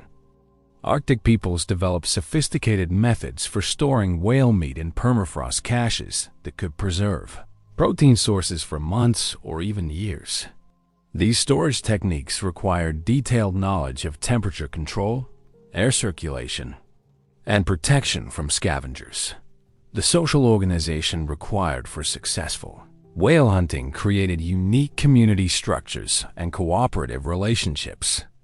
Whale hunting demanded more coordinated human effort than most other subsistence activities, requiring boat crews, shore-based support teams, processing specialists, and community members responsible for distributing the resulting food and materials. These cooperative requirements fostered social systems emphasizing group decision-making, shared responsibilities, and equitable resource distribution. Leadership roles in whale hunting communities often differed from other aspects of social organization. Successful whale hunters gained prestige and influence based on their demonstrated skills, knowledge, and ability to coordinate complex group activities under dangerous conditions. However, the communal nature of whale hunting meant that individual achievements remained tied to group success, preventing the accumulation of excessive individual power while rewarding expertise and leadership. The transmission of whale hunting knowledge represented one of humanity's earliest examples of specialized technical education. Young hunters underwent years of training that combined practical skills like boat handling, weapon use, and whale behavior observation with cultural knowledge, including ceremonies, taboos, and community responsibilities. This educational process ensured that hunting techniques and associated cultural practices continued across generations while allowing for gradual innovations and improvements. Knowledge of whale behavior formed the foundation of successful hunting strategies. Early hunters developed detailed understanding of different whale species' feeding patterns, migration routes, breathing cycles, and responses to various stimuli. This knowledge was accumulated through centuries of careful observation and was often encoded in oral traditions that preserved critical information about hunting techniques, seasonal timing, and safety procedures. Weather and ocean condition assessment represented another crucial skill set for early whale hunters. Successful hunts required accurate prediction of wind patterns, wave conditions, and visibility factors that could affect both whale behavior and hunting safety. Indigenous peoples developed sophisticated methods for reading natural signs that indicated favorable hunting conditions while recognizing dangerous situations that required immediate retreat to safety. The geographic spread early whale hunting demonstrates the independent development of similar techniques by cultures with no direct contact. From the Arctic regions of North America and Siberia to the temperate coasts of Japan, Scandinavia, and the Pacific Northwest, indigenous peoples developed remarkably similar approaches to the challenges of hunting large marine mammals. This convergent evolution of hunting techniques reflects both the universal nature of the challenges involved and the ingenuity of human problem-solving when faced with survival. Necessities. Seasonal cycles dominated the organization of whale hunting activities, with communities structuring their entire annual calendars around the timing of whale migrations and optimal hunting conditions. Spring and fall periods often represented peak hunting seasons when whales pass close to shore during migration, while summer months might be devoted to preparation activities including weapon manufacture, boat maintenance, and training exercises. Chapter 10. Cultural Transformation. The mastery of whale hunting fundamentally transformed the societies that practiced it, creating new forms of social organization, economic systems, and cultural values that distinguished whaling peoples from their neighbors. These transformations were so profound that they essentially created new types of human communities optimized for marine hunting and the challenges it presented. Whaling societies developed unique social hierarchies based on hunting skills rather than traditional factors like age, family connections, or accumulated wealth. The most skilled harpooners and boat leaders occupied positions of respect and authority that transcended normal social boundaries. This meritocratic approach to leadership created unusually dynamic societies where individual achievement could rapidly change social standing. The economic systems of whaling communities were fundamentally different from agricultural or purely fishing societies. Whale hunting provided enormous but irregular returns that required sophisticated resource management strategies. Communities needed to maintain extensive equipment inventories, support non-productive hunters during training periods, and distribute whale products across extended periods between successful hunts. Whaling transformed gender roles and family structures in unique ways. While hunting itself was typically male-dominated, whale processing and product distribution often involved entire communities, regardless of gender or age. Women developed specialized skills in blubber processing, baleen preparation, and whale meat preservation that were as crucial to community survival as the hunting skills of their male counterparts.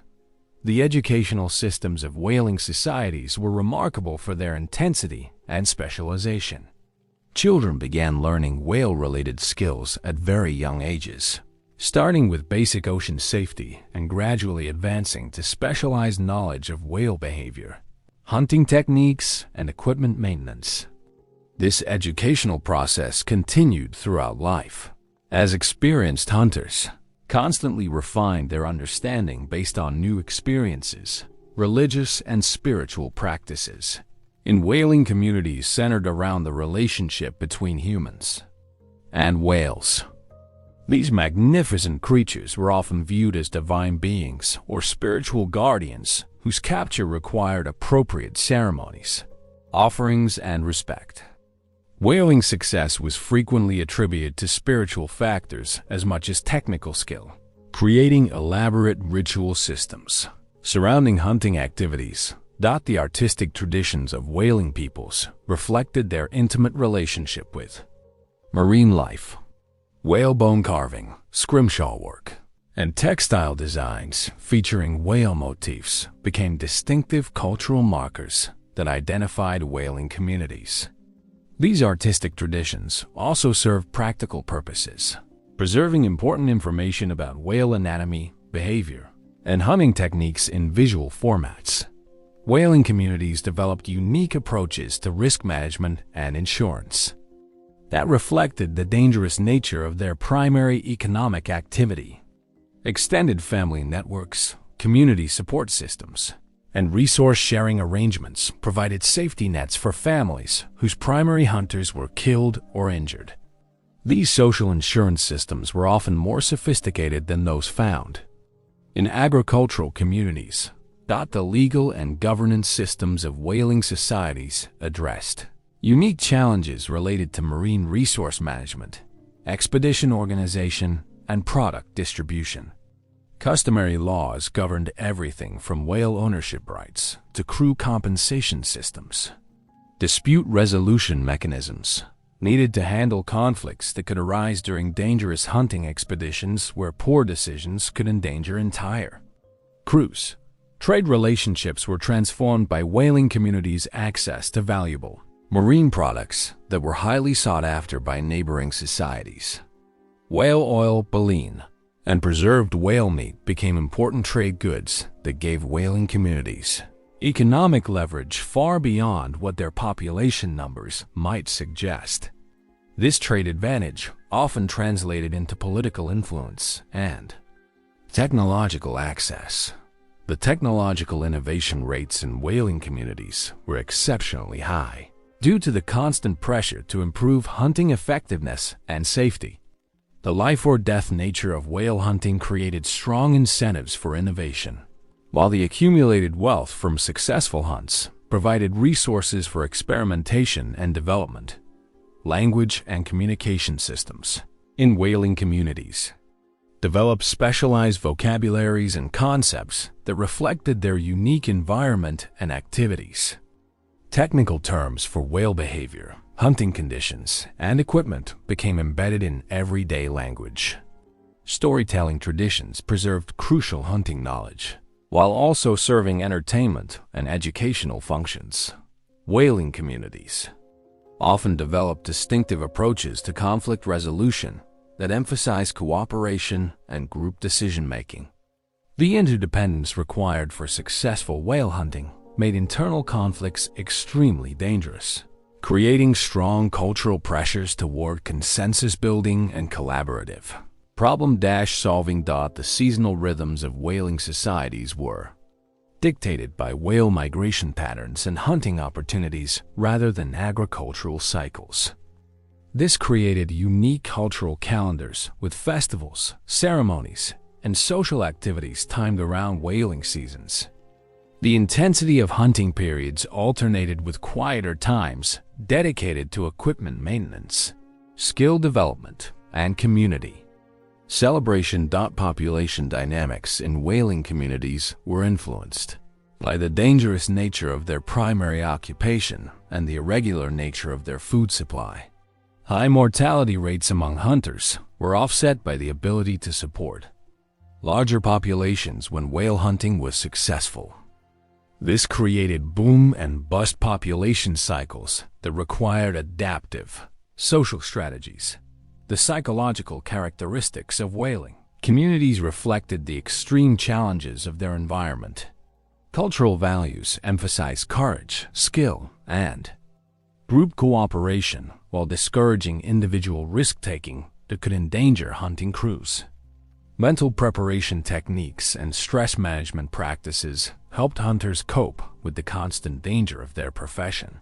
The transformation of whaling communities extended far beyond their immediate economic activities, fundamentally reshaping how these societies understood their place in the world and their relationships with both nature and neighboring human groups.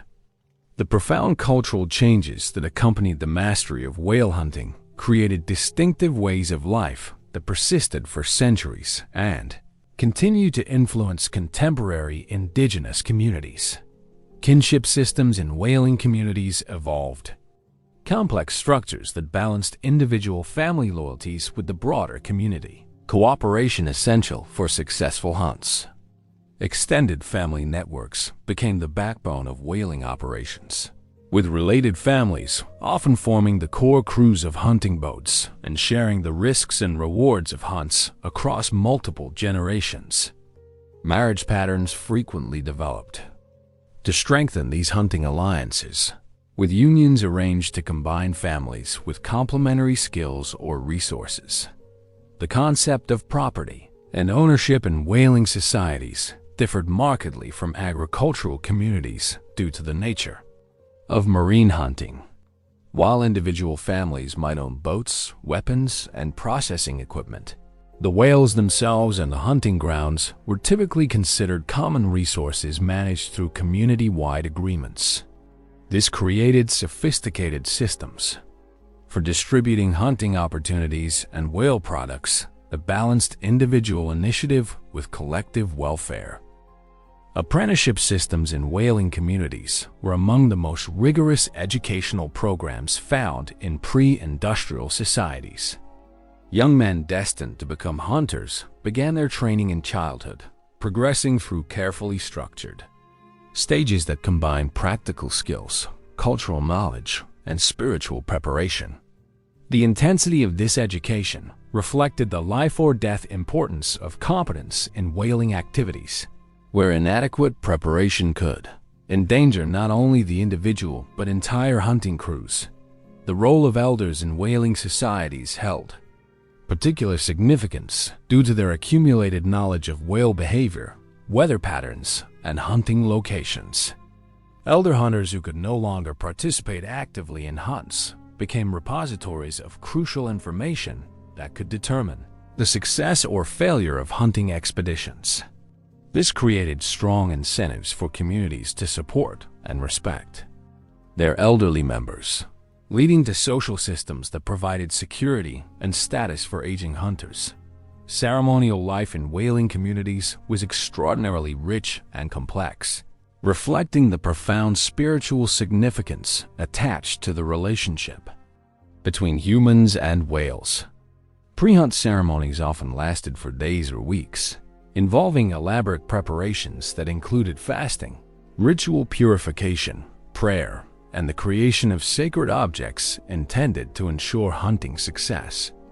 These ceremonies served multiple functions beyond their spiritual purposes, creating opportunities for community bonding, skill demonstration, and the reinforcement of cultural values. The distribution systems developed by whaling communities for sharing whale products represented sophisticated approaches to resource allocation that balanced individual contributions with community needs. Successful whale hunts produced enormous quantities of meat, oil, and other materials that needed to be processed and distributed quickly before spoilage occurred. These distribution systems often followed complex protocols that recognized the roles of different community members while ensuring that essential needs were met throughout the community. Seasonal migration. Patterns of whale hunting communities often synchronized with whale movements, creating nomadic lifestyles that required portable technologies and flexible social structures. These communities developed remarkable abilities to establish temporary settlements quickly, process whale products efficiently, and transport valuable materials across long distances. The mobility required for following whale migrations influenced everything from housing design to social organization. The development of specialized roles within whaling communities created occupational categories that extended far beyond the hunters themselves. Boat builders, weapon makers, processing specialists, weather observers, and ceremonial leaders all played crucial roles in the overall success of whaling operations. This occupational specialization created complex webs of interdependence that strengthened community solidarity while also creating potential sources of conflict over resource allocation and status recognition. Communication systems in whaling communities needed to address the unique challenges of coordinating activities across vast oceanic distances and dealing with the unpredictable nature of whale encounters. Signal systems using smoke, flags, or drums allowed hunting crews to communicate with shore-based observers and coordinate multi-boat hunting strategies. These communication technologies often incorporated sophisticated codes that could convey complex information about whale sightings, weather conditions, or emergency situations. The impact of whaling on community health and nutrition created both benefits and challenges that shape social organization and cultural practices. Successful whale hunts provided communities with enormous quantities of high-quality protein and essential fats that could sustain populations through difficult periods.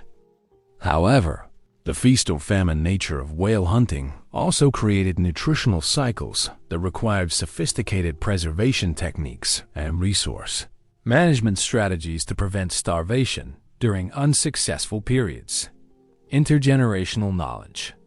Transfer in whaling communities developed unique characteristics due to the specialized nature of hunting skills and the dangerous consequences of incomplete learning.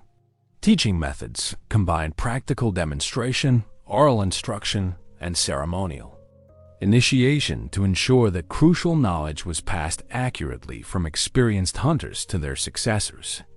This educational process often extended over decades, with young hunters gradually assuming greater responsibilities as their skills and knowledge developed. The environmental knowledge accumulated by whaling communities represented one of humanity's most sophisticated understandings of marine ecosystems. Hunters developed detailed knowledge of ocean currents, weather patterns, seasonal cycles, and the complex relationships between different species that shared whale habitats. This environmental expertise often extended far beyond what was necessary for hunting success, creating comprehensive understanding of marine environments that influenced community decision-making in many areas. Social mobility within whaling communities was remarkably high compared to many traditional societies, but it followed unique patterns based on demonstrated competence in whale-related activities. Young hunters who showed exceptional skill, courage, or leadership abilities could rapidly advance to positions of respect and authority regardless of their family backgrounds. However, this meritocratic system also created intense pressure for achievement and could lead to social tensions between successful and unsuccessful hunters.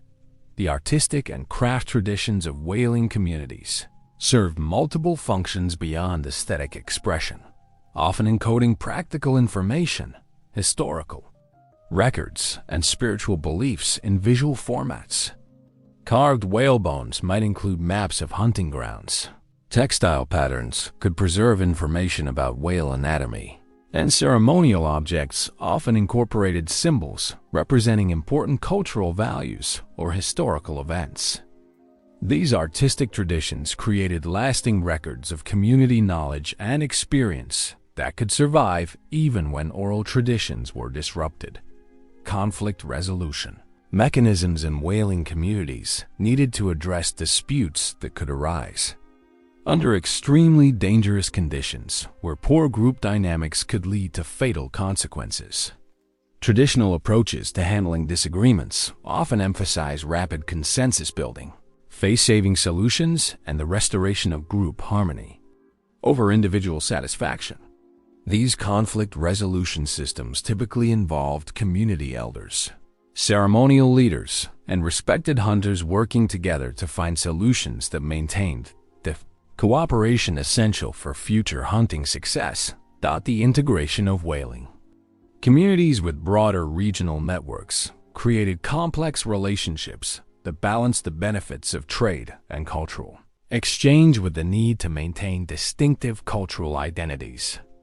Whaling communities often served as intermediaries between inland peoples and other coastal groups, trading whale products for materials and goods that were not available in their marine environments. These trade relationships frequently extended over vast distances and could create political alliances that influenced regional power structures. Chapter 11. Commercial development. The ancient practice of whale hunting predates recorded history by millennia, representing one of humanity's most audacious attempts to harvest the ocean's largest inhabitants using nothing more than primitive tools, small vessels, and extraordinary courage. Long before the rise of commercial whaling empires that would reshape global economies, indigenous peoples across the world's coastlines had developed sophisticated methods for pursuing, capturing, and processing whales that sustained their communities for countless generations. Archaeological evidence suggests that systematic whale hunting began as early as 1000 BCE, with coastal communities developing unique techniques adapted to their specific environments, available technologies, and target species. These early hunters faced challenges that would seem insurmountable by modern standards pursuing creatures weighing dozens of tons while navigating treacherous waters in vessels often measuring less than 30 feet in length, armed with weapons crafted from stone, bone, and wood. The fundamental motivation for early whale hunting extended far beyond simple sustenance. In Arctic and subarctic regions, where alternative protein sources remained scarce for much of the year, a single successful whale hunt could provide an entire community with meat, oil, and raw materials sufficient to survive harsh winter months. The Inuit peoples of Alaska, northern Canada, and Greenland developed perhaps the most refined subsistence whaling traditions, creating hunting systems that required precise timing, extensive community cooperation, and intimate knowledge of whale behavior patterns. These northern hunters perfected the use of toggling harpoons, ingenious weapons whose barbed heads would detach from their shafts once embedded in whale flesh, remaining connected to the hunter's boat through strong sinew or leather lines. The technology behind these harpoons represents sophisticated engineering principles applied using available materials. The toggle mechanism ensured that once struck, whales could not easily escape, while the flexible attachment prevented the weapon from being torn free by the creature's massive strength. The construction of hunting vessels represents another remarkable achievement in early whale hunting technology. Inuit umiaks, large open boats traditionally rowed by crews of 7 to 8 people, were constructed using whalebone frames covered with walrus or seal skins. These vessels combined remarkable seaworthiness with sufficient size to transport hunting crews, weapons, and processing equipment while remaining light enough to be launched quickly when whales were sighted. The design principles behind these boats' flexibility to absorb wave action, waterproof construction, and optimal crew positioning influenced boat-building techniques throughout polar regions. Hunting strategies varied dramatically based on target species, local conditions, and available resources. In the Pacific Northwest, indigenous peoples developed techniques specifically adapted for hunting gray whales during their annual migrations. Hunting crews would position themselves along known migration routes, using knowledge passed down through generations about timing, weather conditions, and whale behavior. The ability to predict when and where whales would appear required detailed understanding of ocean currents, seasonal patterns, and the relationships between whales and their food sources. The Maka people of present-day Washington state created some of the most elaborate hunting ceremonies and preparation rituals associated with whale hunting. Hunters underwent months of physical and spiritual preparation, including fasting, bathing in cold water, and participating in sacred ceremonies designed to ensure successful encounters with whales. These preparations acknowledged the dangerous nature of the hunt while seeking spiritual assistance in what was considered a sacred interaction between humans and one of the ocean's most powerful creatures. Shore-based hunting techniques represented another approach to early whale hunting, taking advantage of natural geography and whale behavior to increase success rates. Communities located along coastlines where whales regularly approach shallow waters developed methods for driving these creatures onto beaches where they could be more easily killed and processed. This technique required coordinated efforts from multiple boat crews working together to position themselves between whales in deep water, gradually herding the animals toward shore. The drive hunting method, still practiced in some locations today, involved using sound and visual disturbances to direct whale movements. Hunters would drum on the sides of their vessels, splash paddles in the water, or use other noise-making techniques to frighten whales and encourage them to move in desired directions. Success required precise timing, and positioning boats had to maintain proper formation while responding to unpredictable whale behavior and changing water conditions. Processing techniques developed for early whale hunting reveal remarkable efficiency and conservation principles. Indigenous hunters developed methods for utilizing virtually every part of captured whales, creating tools, shelter materials, food, and trade goods from bones, skin, meat, blubber, and organs. This complete utilization reflected both practical necessity and cultural values, emphasizing respect for the sacrificed animal and maximum benefit from dangerous hunting efforts. Blubber processing techniques varied among different cultures, but shared common principles of rendering oil for lighting, heating, and food preservation while preserving meat through drying, smoking, or fermentation. Arctic peoples developed sophisticated methods for storing whale meat in permafrost caches that could preserve protein sources for months or even years. These storage techniques required detailed knowledge of temperature control, air circulation, and protection from scavengers.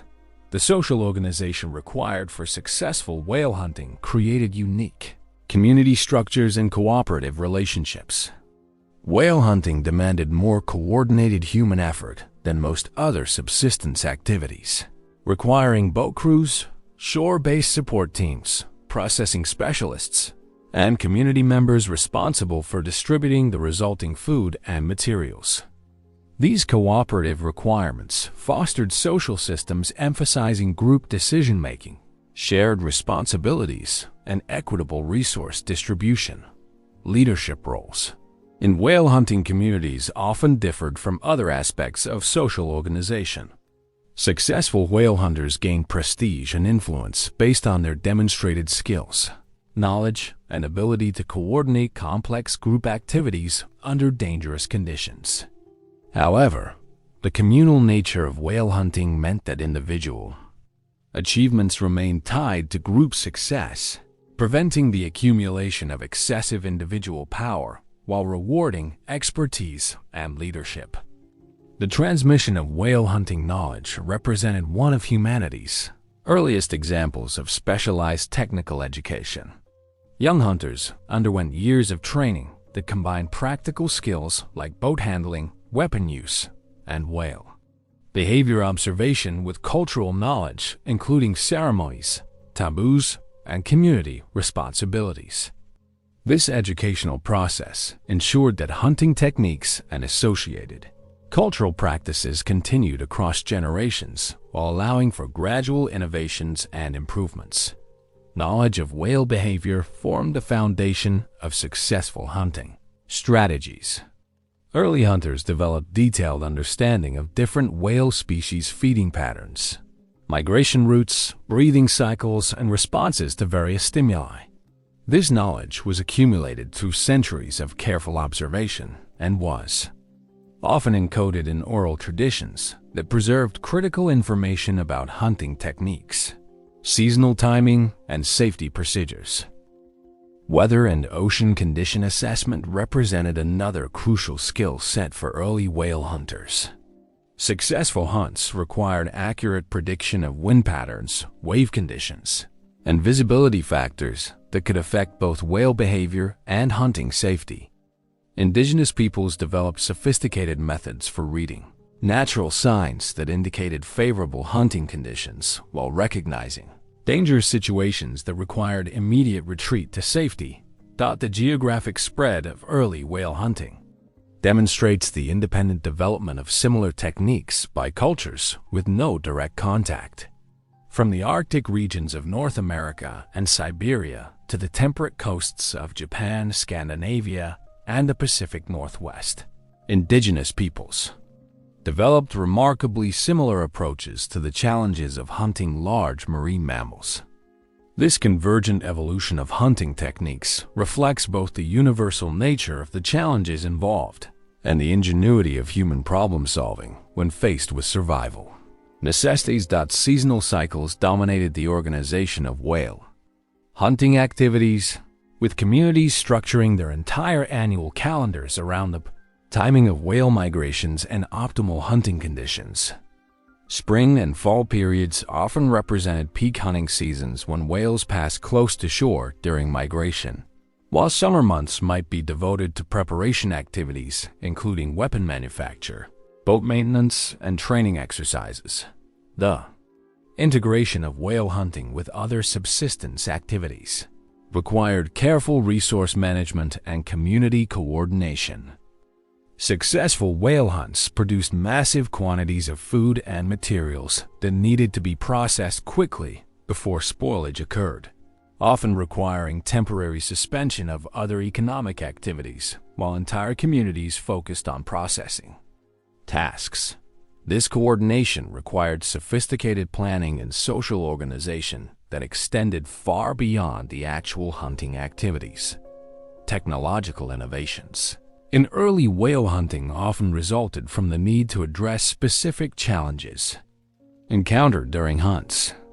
The development of inflatable bladders made from seal skins to help exhaust swimming whales, the creation of specialized knives for blubber processing, and the design of pulleys and levers for moving heavy whale parts all represent examples of indigenous engineering solutions to practical problems encountered in whale hunting operations. Religious and spiritual aspects of early whale hunting reflected the profound respect that hunting communities felt for whales as powerful, intelligent creatures whose sacrifice enabled human survival. Hunting ceremonies often included prayers, offerings, and rituals designed to honor whales and seek their cooperation in the hunting process. These spiritual practices serve multiple functions, including community bonding, stress reduction, and the transmission of cultural values, emphasizing responsibility and respect for natural resources. The decline of traditional whale hunting practices often resulted from external pressures rather than internal failures of the hunting systems themselves. Colonial expansion, commercial whaling competition, environmental changes, and legal restrictions imposed by distant governments disrupted hunting patterns that had sustained communities for millennia. However, the core techniques and cultural knowledge developed by early whale hunters continued to influence later whaling practices and remain relevant for contemporary discussions about sustainable marine resource management, recovery, and preservation. Efforts for traditional whale hunting knowledge represent important aspects of cultural conservation and indigenous rights movements. Many communities are working to document, teach, and maintain traditional hunting techniques, not only as historical curiosities, but as living practices that continue to provide subsistence resources and cultural identity for indigenous peoples. Around the world, the legacy of early whale hunting extends beyond the specific techniques and cultural practices involved in hunting itself. The cooperative social structures, environmental knowledge systems, and resource management principles developed by whale hunting communities contributed to broader patterns of indigenous cultural development and continue to offer insights relevant to contemporary challenges in sustainable resource use and community organization. Understanding how early humans hunted whales before the evolution of commercial whaling provides crucial context for appreciating both the remarkable achievements of indigenous peoples and the dramatic changes that accompanied the industrialization of whaling activities. These early hunting traditions represent thousands of years of accumulated human knowledge about marine ecosystems, sustainable harvesting practices, and the complex relationships between human communities and the natural resources upon which they depend. As our journey through the prehistoric world of whale hunting comes to an end, we're left with a profound appreciation for the courage, ingenuity, and determination of our ancestors who dared to challenge the ocean's greatest creatures. From the first tentative encounters with beached whale carcasses 20,000 years ago, to the sophisticated hunting operations depicted in Korean petroglyphs 8,000 years later, humanity transformed itself from passive scavengers into master predators of the sea. The evolution of whale hunting represents far more than just the development of a dangerous profession. It marks a fundamental shift in human consciousness. Our ancestors learned to see opportunity where others saw impossibility, to find patterns in chaos, and to coordinate complex operations that required levels of trust and skill that bordered on the superhuman. They developed technologies and techniques that wouldn't be improved upon for centuries, created social systems that could manage extraordinary risks and rewards, and established trade networks that laid the foundation for global commerce.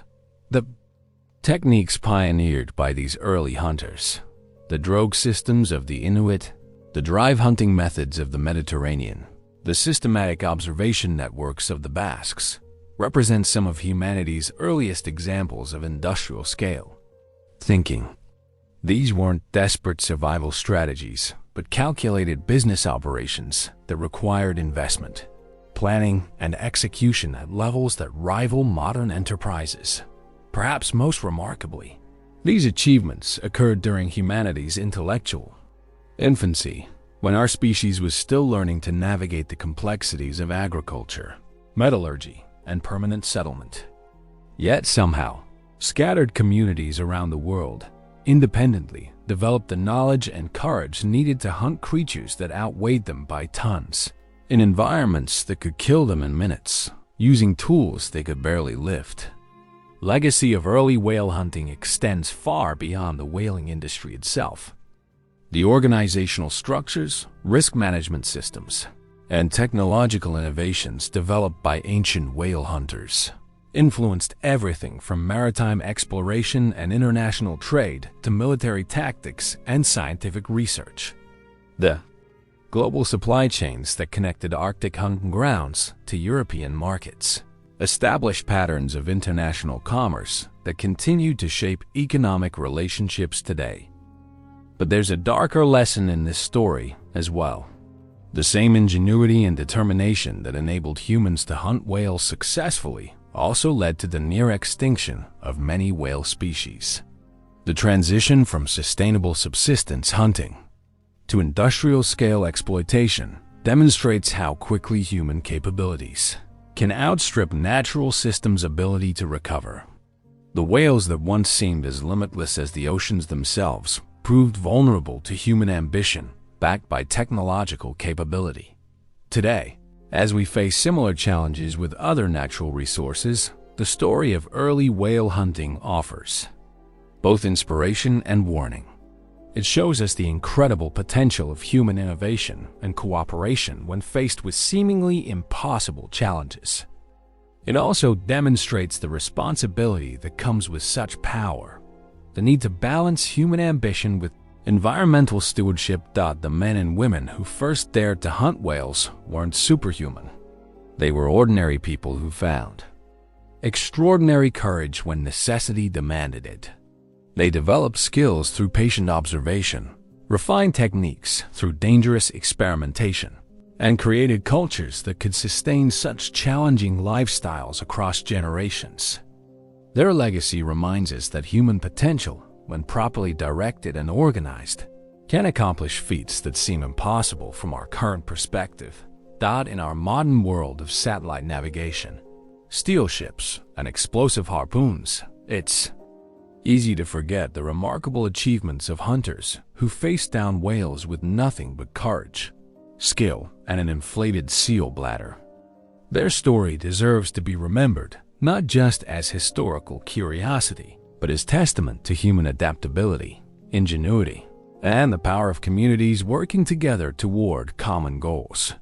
The next time you see a whale, whether in person or in photographs, remember the incredible journey that brought our species into contact with these magnificent creatures. Remember the courage of hunters who approached them in boats barely larger than the whales themselves, the ingenuity of communities that learned to read their behavior and predict their movements, and the transformation of human society that resulted from this most dangerous of professions. The story of early whale hunting is ultimately a story about ourselves, about what humans can accomplish when we combine courage with knowledge, individual skill with community cooperation, and respect for our environment with determination to survive and prosper. It's a reminder that our ancestors were neither primitive nor simple, but rather innovators and problem solvers whose achievements laid the foundation for everything that followed.